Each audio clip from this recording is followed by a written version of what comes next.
యేసు రక్తమే జయం పరిచర్య ప్రైజ్ ద లార్డ్. అక్టోబర్ 22వ తేదీ 2025. ఈరోజు దేవుని వాక్యము, ఏలయనగా ఇద్దరు ముగ్గురు నా నామమున ఎక్కడ కూడియుందురో అక్కడ నేను వారి మధ్యన ఉందునని చెప్పెను. మత్తయి సువార్త 18వ అధ్యాయం 20వ వాక్యము. అవును క్రీస్తునందు ప్రియులారా, యేసు నామములోని దేవుని మహిమ, దేవుని బలము, శక్తి, ఆయన నామము ద్వారా అనేకులు స్వస్థత పొందుచున్నారు. యేసు నామంలో సాతాను బంధించబడుతుంది. కావున ఏక మనసుతో ఇద్దరు ముగ్గురు కలిసి యేసు నామమును బట్టి ప్రార్థించగా దేవుడు గొప్ప కార్యం చేయును.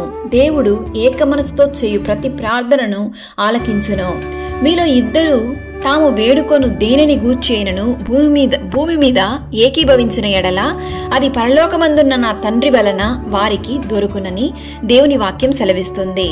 కొందరు రథములను బట్టియు కొందరు గుర్రములను బట్టియు అతిశయపడుదురు, కానీ మనమైతే మన దేవుని నామమును బట్టి అతిశయపడదుము.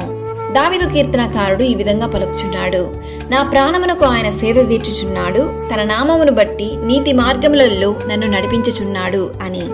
నా నామమున మీరు నన్నేమి అడిగినను నేను చేతును. మీరు నా నామమున దేని నడుగుదురో తండ్రి కుమారుని యందు మహిమపరచబడుటకై దానిని చేతును.